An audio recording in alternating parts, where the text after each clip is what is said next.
कांग्रेस स्वतंत्र चुनाव लड़ेगी, ये करीबन तय हो चुका है। अब रहा सवाल इसमें कुछ रास्ता निकालता है तो मुंबई से नेताओं के साथ में फिर से हम लोग चर्चा करने की कोशिश करेंगे। और रहा बाकी आज के पार्लियामेंट्री बोर्ड के इसमें हम लोगों ने हर कारपोरेशन का एक जनरल व्यू ले रहे हैं कि अलायंस किसके साथ होना चाहिए, कितने सीट शेयरिंग में जाना चाहिए और चुनाव में कैंडिडेट का चयन की क्राइटेरिया भी क्या होनी चाहिए। इस तरह का आज का पार्लियामेंट्री बोर्ड में चर्चा हुई और हमने हर कारपोरेशन के लिए एक प्रभारी के रूप में नियुक्त किया है।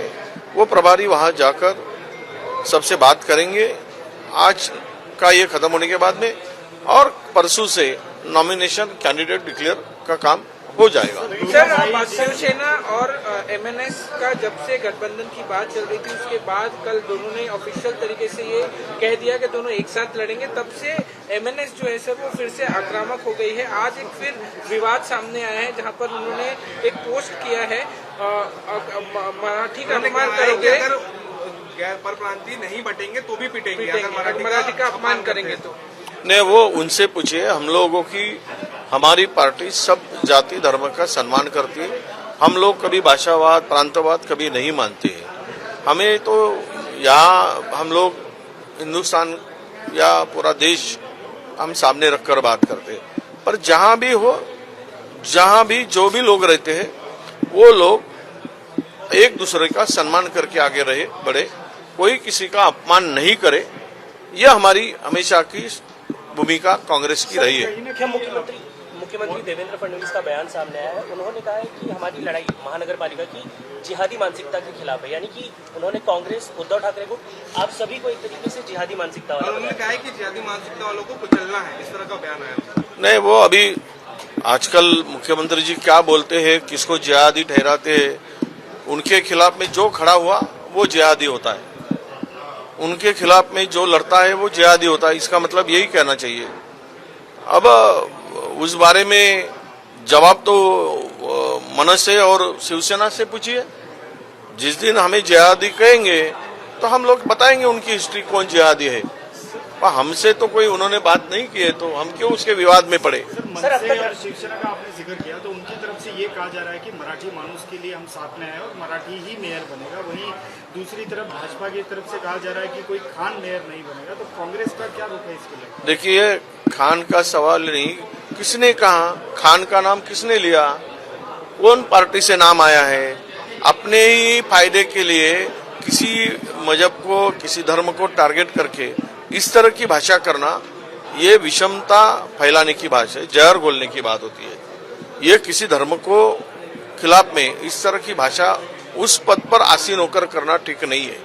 हमने कहा कि हम खान को बनाने जा रहे हैं, उद्धव ठाकरे ने कहा है खान को बनाने जा रहे हैं, मनसे ने कहा है, शरद पवार जी ने कहा है। कहां से आए ये खान? इनके दिमाग में जो खान बैठा है वो वोट पाने के लिए ये खान बैठा है, वोट लेने के लिए खान डालते हैं। और नहीं तो वोट को अगर खान नहीं डालेंगे तो इनकी शान नहीं बढ़ेगी। हिंदू वोट नहीं आएंगे ऐसे कह रहे हैं। हाँ, उनकी शान ही नहीं बढ़ेगी। जब जब खान लेते हैं तो इनकी शान बढ़ती है और हिंदू के वोट पे डल्ला डालने के लिए रास्ता निकल पड़ता है। सर, कांग्रेस नेता राहुल गांधी द्वारा एक ट्वीट किया गया। उन्होंने कर्नाटका मॉडल की तारीफ करते हुए कहा कि कंपनी में 30,000 से अधिक रोजगार होंगे। इसे बीजेपी ने रिट्वीट करते हुए ये कहा कि ये तो मेक इन इंडिया की बदौलत है। नहीं, ठीक है। अभी ऐसा है कि जो सरकारें जहाँ पे जिस राज्य में जिस स्टेट में, चाहे सेंट्रल का प्रोग्राम हो या स्टेट का हो, जो इम्प्लीमेंट करके इसको ज्यादा फायदा पहुंचाता है तो क्रेडिट तो स्टेट को जाता है ना। अब मेक इन इंडिया में क्या हुआ है तो सबको पता है कि कितने लोगों को एम्प्लॉयमेंट मिल रहा है, एम्प्लॉयमेंट का परसेंटेज कैसे बढ़ रहा है हिंदुस्तान में, लोग रोजगार के लिए कितने भटक रहे हैं, ये तो सब कुछ दिख रहा है। इसका कितना फायदा हुआ है ये लोग, ये युवाओं को समझ में आ रहा है। सवाल ये आता है कि उस स्टेट ने जो काम किया है वो स्टेट क्रेडिट लेगा। अब हमने वहाँ स्टेट काम करेगी और सेंट्रल को क्रेडिट मिलेगा, तो सवाल ये होता है मेहनत करे मुर्गा और कोई अंडा खाए। अब मैं फकीर की बात नहीं करूंगा, तो ये बातें नहीं होनी चाहिए।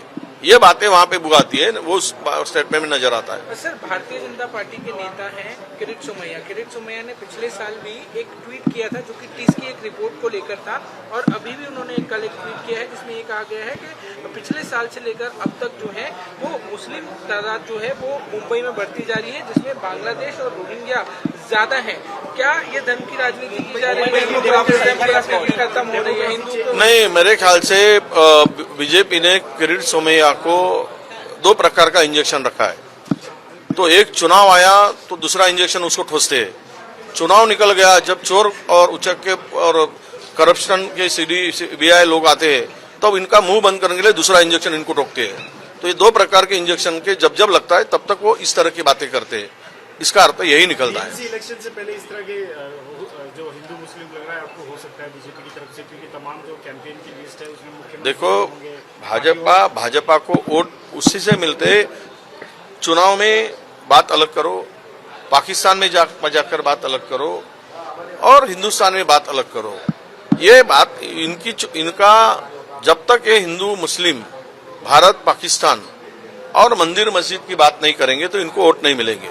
ये तीन मुद्दों को छोड़कर वोट मांगे तो कितने वोट मिलते हैं ये एक बार देख ले। सर, इसी तर्ज पे चुनाव एक सवाल है।